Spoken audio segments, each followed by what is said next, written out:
Bonjour à tous, c'est le live quotidien, 19h heure française, 18h heure algérienne. Je me recoiffe un tout petit peu, je trouve que quand même je commence à être hérissé, il faut que je passe chez le coiffeur. Trois petites choses comme d'habitude aujourd'hui. D'abord un commentaire que j'ai eu sous mon article aujourd'hui là, donc je vais vous le lire un petit peu, je trouve qu'il est vraiment intéressant et il est dans la lignée de ce que je suis en train de penser actuellement. Ensuite, on va attaquer les cinémas et spectacles à Oran et ainsi de suite. Donc ça c'est un truc qui me tient à cœur, que j'ai découvert de manière assez étonnée, j'allais dire, parce que je me suis rendu compte que c'était vraiment très très très culturel, du moins culturel populaire, et ça vaut le coup d'être raconté, je pense. Et pour finir, un témoignage d'un ami, s'il est par là, je le salue, Jérôme, qui me fait une réflexion qui est intéressante et que je vais commenter un tout petit peu. Donc, on attaque avec un commentaire qui se trouve sous l'article que j'ai fait aujourd'hui, enfin que j'ai publié aujourd'hui, et qui revient un petit peu sur l'article Guérir à Oran, que j'ai publié il y a un mois, c'était le 11 mai, et ça vaut le coup quand même de le lire. Il est de Rabia Hamidi Nahar, que je salue et que je remercie pour ce commentaire. Elle m'écrit: je suis de celles pour qui l'Algérie reste une inconnue. Fille de parents algériens, venue en France en 1950 et 1960, toute ma fratrie est née à Paris et sa banlieue. Je n'avais qu'une vision très floue du pays de mes parents, Algérie, Oran, Tlemcen, Nedroma, pour y être allé à 10 ans. Puis plus rien, les événements des années 80 m'ont éloigné davantage de tout cet héritage, et puis les choses de la vie vous rattrapent. Mes parents, en quittant cette terre, avaient émis le souhait d'être enterrés là-bas, entre guillemets, toute une fratrie qui part à la découverte de tout, la maison, la famille, la langue, les paysages et le pays. J'ai immédiatement compris ce qui m'avait manqué une vie durant. C'est un morceau de mon puzzle, c'est mon ADN complété. Pour finir, mon frère, réalisateur et cinéaste, a réalisé en 2012 un film beau, émouvant et personnel, Né quelque part, Mohamed Amibi, qui raconte si bien ce que vous racontez, si bien aussi. Alors je ne sais pas comment il le raconte lui, mais ce que je sais, c'est que j'ai passé un mois, je pense, le mois de mai, à me rendre compte qu'il y avait parallèlement à mon histoire, à moi, ces histoires-là de fils d'enfants d'immigrés algériens qui étaient très éloignés de l'Algérie, qui ne la connaissaient pas, qui l'avaient en tête forcément, et qui, à la faveur, encore une fois, du décès des parents ou du décès des grands-parents, des choses comme ça, se retrouvent à découvrir assez brutalement, en fin de compte, l'Algérie. Et elle dit bien, toute une fratrie qui part à la découverte de tout. Et c'est un peu ce qui m'est arrivé, c'est vraiment la découverte de tout. La maison, la famille, la langue, les paysages et le pays. C'est vraiment ce qui se passe, ce qui s'est passé en tout cas dans mon cas à moi aussi, c'est la découverte de tout. La découverte des lieux familiaux, la découverte de la langue. Et moi, ce qui m'a beaucoup marqué quand je suis allé à Oran, c'est ce mélange qu'il peut y avoir dans la langue oranaise, avec des mots de français au milieu. Salut Jean-Luc, avec des mots de français au milieu. Vraiment, je crois que c'est la première chose qui me reste en tête quand je prends l'aéroport et qu'il y a des amis qui sont venus me chercher et qui parlent dans la voiture. Et là où je m'attendais à les entendre parler arabe, je me retrouve avec des personnes qui mélangent le français et l'arabe, si bien que je chope quelques petits mots comme ça, mais pas tout. Mais je me dis, comment ça se fait que, alors que je suis à Oran, j'entends plein de mots de français comme ça, et puis après je continue à regarder, je rentre dans le centre-ville, et puis je m'aperçois que partout, le français est présent. Alors c'est vrai que la langue, c'est quelque chose qui devient très fort quand on découvre Oran. On se retrouve avec un mélange d'arabe et de français. Enfin bon, il y a beaucoup d'arabe, ça c'est sûr, mais dedans, on se retrouve avec des gens qui continuent à parler français. Moi, ça m'a beaucoup étonné. Et évidemment, la maison, découvrir les maisons, découvrir tous les lieux familiaux, c'est quelque chose de fort. Mais encore une fois, comme je l'ai dit, moi, ça a été important la première fois. Ça n'est plus important la deuxième fois. La troisième fois, j'y retourne au mois de juillet. Bon, je sais que ça m'étonnerait que je repasse sur les lieux familiaux. Quelque part, c'est quelque chose que j'ai intégré et que je n'éprouve pas. J'éprouve pas spécialement le besoin d'y retourner, de voir à quoi ça ressemble ni rien. Je sais que c'est là, voilà. Mais en fait, je me rends compte que voilà, ça continue. Et je fais ma petite histoire. C'est comme si j'avais relayé les deux bouts. Et puis moi, je continue l'histoire. et elle découvre les paysages. Et ça, c'est vrai que c'est très fort. Moi, quand j'arrive à la Sénia, ben, je découvre le paysage doré. Quand j'arrive à Oran, je découvre le front de mer, je découvre Santa Cruz. Tout ça, c'est très fort. Je retrouve même des choses que j'ai vues en photographie, mais ça reste dans ma tête. On se retrouve donc avec des paysages qui sont très forts et évidemment ben, le pays. Donc pour moi, c'est quelque chose d'étonnant. Ça a été mon étonnement, je pense, au mois de mai. De me rendre compte que mon chemin à moi, qui était dû à ma famille qui avait quitté l'Algérie en 62, bah, je me retrouve avec parallèlement des enfants d'immigrés, salut Rafik, des enfants d'immigrés algériens qui sont dans un état d'esprit, alors évidemment pour des raisons totalement différentes, hein, mais qui sont dans un état d'esprit identique, dans le sens où bah, ils ont l'Algérie dans la tête, sauf qu'ils ne l'ont jamais vu. Que ça reste quelque chose de très loin, et puis à la faveur, enfin la faveur c'est pas le mot, hein, et puis quand il y a des anciens qui disparaissent subitement, ben tac, c'est parti. On se met à aller découvrir un endroit qui fait partie de la famille. Salut, oui, oui. On se met à aller découvrir un endroit qui fait partie de la famille, et puis voilà. Donc voilà ce que je voulais dire sur ce très beau témoignage que je vais me garder dans un coin. Alors je vous le remettrai dans la lettre, hein, comme d'habitude. Vous allez voir que c'est vraiment quelque chose qui est très beau et très étonnant. Alors deuxième point, c'est les cinémas. Moi, quand on me parle des cinémas à Oran, je crois que j'ai deux choses qui me viennent en tête. J'ai un petit témoignage, mais très personnel de ma mère, mais elle ne parle pas d'un cinéma en particulier, mais elle parle d'une expérience du dimanche en famille au cinéma. Et puis j'ai cette photographie là. J'espère que c'est pas trop pixelisé. Cette photographie là, c'est le Familia, c'est-à-dire le cinéma qu'il y avait à la Marine. Pourquoi j'aime ça? Je ne sais pas pourquoi j'aime cette photographie, probablement parce que c'est des photographies toujours étranges où on a le photographe qui est là, et puis on a tous les gens qui regardent l'objectif, ce qui fait que nous, en tant que spectateurs de la photo, ça donne quelque chose qui est presque effrayant à la limite. Hein. Alors je vais juste vous lire un tout petit peu ce que dit ma mère. Alors ma mère, il faut savoir qu'elle habitait dans un immeuble qui était juste à côté de la cité Perret. Donc ça veut dire qu'on est très proche du centre-ville. Hein. Quand on veut aller rue d'Arzeux et qu'on habite à la cité Perret, on en a pour 5 minutes a priori. Hein. On n'en a vraiment pas pour très longtemps. Et alors elle écrit, si je me retrouve ça, c'est le dimanche. Elle y allait manifestement le dimanche au cinéma. Hein. Salut Oussama. Du Maroc, super. Salut Kamel. Donc, elle écrit, je crois qu'il y avait encore des places numérotées et des ouvreuses pour placer les gens. Mon amie Vincente, justement, sa mère était placeuse, comme disaient beaucoup de gens. Alors je ne sais pas hein, s'il y a beaucoup de gens qui disent placeuse. Salut Kamel. Je ne sais pas s'il y a beaucoup de gens qui disaient placeuse à l'époque, quand ils allaient au cinéma. Moi je ne connais pas, moi je connaissais le terme ouvreuse. Et donc, elle habitait Cité-Perret et hop, elle allait rue d'Arzeux dans un cinéma, je ne sais pas lequel, parce qu'en fait, rue d'Arzeux, quand même, il y a plein de cinémas, hein, je vous en parlerai un petit peu tout à l'heure. Je vous montrerai cette carte-là que j'avais faite sur mon blog. Il y a ici plein de cinémas en plein centre-ville. Alors il y en a quelques-uns qui sont fermés actuellement, mais disons qu'à l'époque, c'était tout ouvert à fond. Hein. Et elle écrit donc, les cinémas étaient en ville. De toute façon, on ne serait pas allé dans les cinémas à la périphérie, mais il devait y en avoir. Alors il faut savoir que ma mère, donc, elle était au centre. Hein, et je pense qu'au centre, ben, ils étaient au centre. Hein, ils ne s'amusaient pas à aller à Choupeau, à aller dans les bas quartiers, etc. Ils étaient vraiment au centre d'Oran, et puis il n'y avait que le centre qui existait pour eux, je pense. Hein. De la même manière que mon père, qui était à Choupeau, ben, lui, il allait très peu au centre.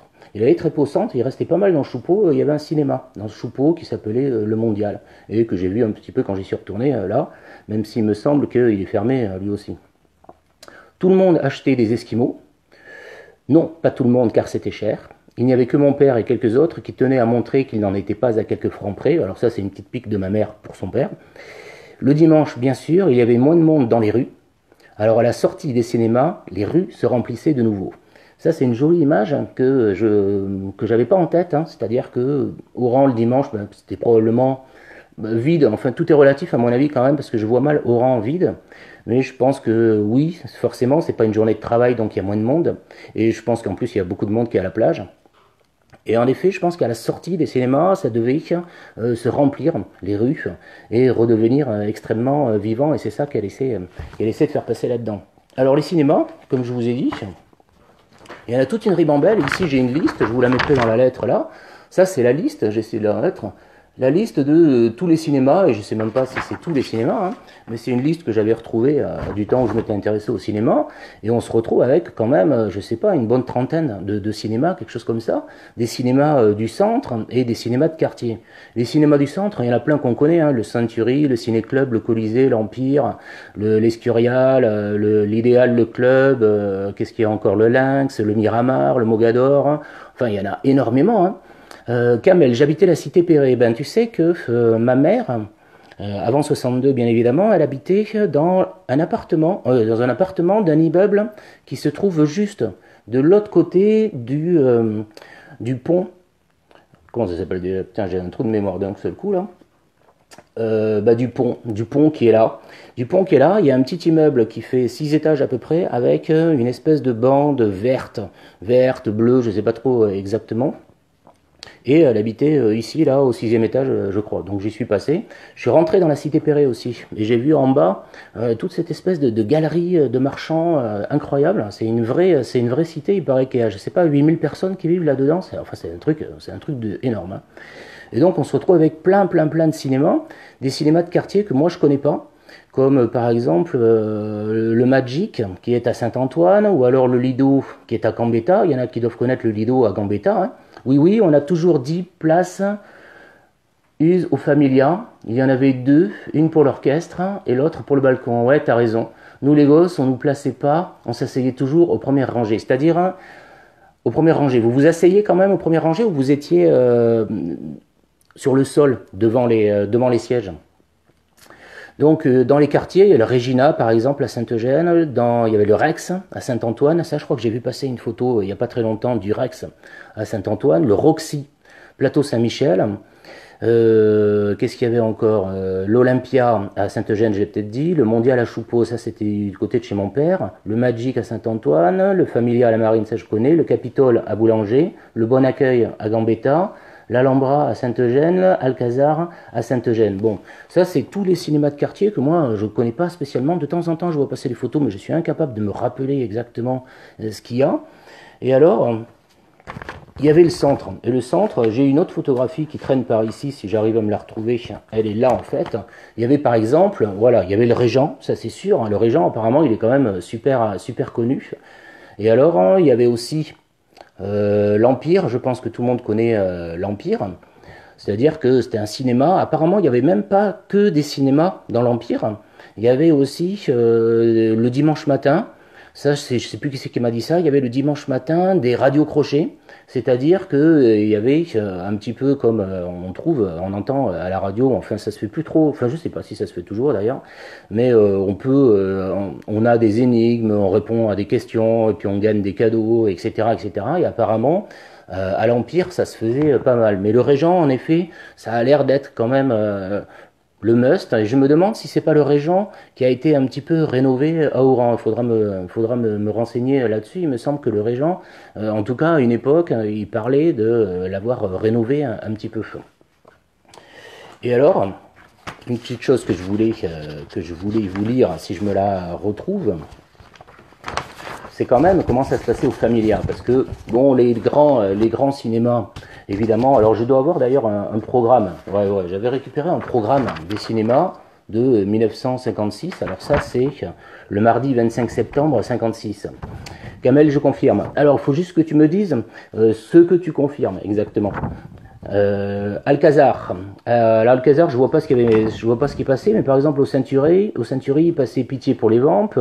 Au Salon de thé Champs-Élysées, il passait les ballets mexicains. Donc il n'y avait pas forcément que des cinémas, que des films, hein. Il y avait aussi pas mal de spectacles, hein. Au Colisée, on ne joue pas avec le crime, en VO. Eldo, à l'Eldo, alors je sais pas où c'est l'Eldo par exemple, hein. Amour, fleur sauvage. À l'Empire, l'énigmatique Monsieur D.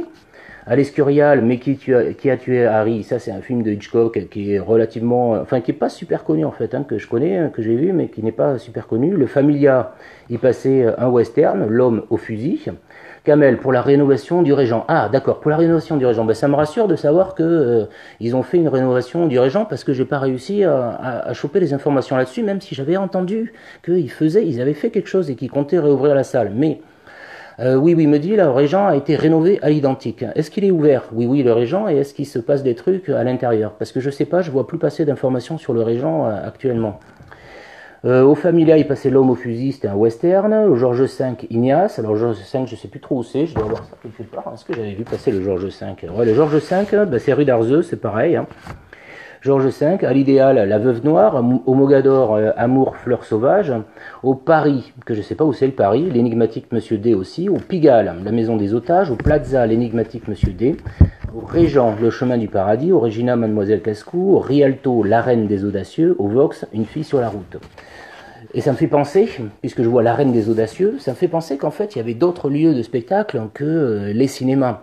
Ça aussi c'est quelque chose que j'ai appris parce que je le savais pas spécialement, mais en fait il y avait des spectacles aussi dans les arènes où il y avait des groupes qui venaient. J'ai souvenir par exemple des Platters, c'est-à-dire un vieux groupe de, je sais pas trop comment appeler ça, c'est pas vraiment du rock, hein, puisqu'ils chantaient plus ou moins. Enfin, ils chantaient, ils étaient 4. Bon, ils chantaient, quoi, en résumé, on va dire ça comme ça. Salut Marie-Noël.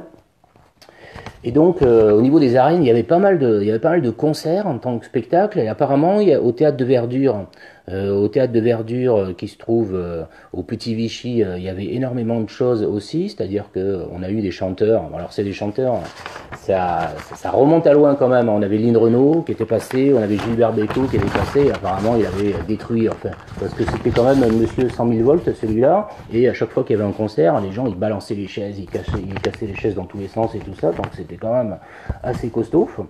Et je crois qu'il y avait le théâtre de Verdure au parc municipal aussi, hein, mais là j'ai pas tellement d'informations, j'ai pas vu passer de témoignages, mais je sais qu'il y avait un théâtre de Verdure et qu'il se passait des choses aussi hein, dans le théâtre municipal. Donc vraiment, ce que j'ai retenu et ce qui m'a vraiment étonné quand j'ai commencé à me plonger dans les cinémas d'Oran, les spectacles et tout ça, c'est de me rendre compte à quel point c'était une ville qui était animée sur ce plan-là, et que je pense qu'en France, à part Paris évidemment, qui est toujours un cas à part, hein, mais à part Paris, je pense qu'il n'y avait pas du tout l'équivalent de ce qu'il y avait à Oran, là, à l'époque, dans les années 50. Et à vrai dire, c'est vraiment, je pense, une ville qui, dans les années 50, et par rapport aux villes qui étaient construites en France, était, mais alors, hyper moderne. Hein. Et même au niveau architectural, tous ces gratte-ciel-là, c'était des choses qui n'existaient pas, excepté à Paris, bien évidemment, mais ça n'existait pas en France. Hein. Donc je pense que il y avait pas mal de choses qui étaient testées, et il y avait une vie qui était vraiment très forte. Alors c'était une vie culturelle, populaire surtout, hein, mais enfin bon, il y avait quand même, pour qu'il y ait 30 cinémas dans une ville, c'est que vraiment ça bougeait un maximum. Hein. Voilà, bon, je vais pas en faire plus que ça, puisque je suis déjà à 18 minutes quasiment là-dessus, et je vais terminer avec le témoignage d'un ami qui s'appelle Jérôme, et je le salue même si je crois qu'il n'est pas là, mais on ne sait jamais, peut-être que s'il revoit le replay, ben je le salue. Et il m'écrit sous l'article que j'ai fait la dernière fois, une petite chose, sous l'article Guérir à Oran, hein, il me dit, n'est-ce pas là la vraie solution à nos problèmes d'intégration, d'identité? Parce que c'est vrai que nous, en France, on a tout un débat qui tourne depuis quelques années sur l'intégration, sur l'identité et ainsi de suite. C'est un peu pénible d'ailleurs. Hein. Ce lien entre l'Algérie et la France qui est si fort, mais si douloureux. Merci pour cette longue réflexion et ce retour aux sources. Le chemin est encore long, mais si beau. Alors je pense que, en effet, il y a à travailler le problème d'identité et le problème d'intégration ici. Et alors je lui ai répondu, hein, je pense pas que ma solution à moi, ça soit la solution de tout le monde, parce que si tout le monde doit partir en Algérie pour régler les problèmes d'intégration et d'identité qu'on a ici, on s'en sortira jamais.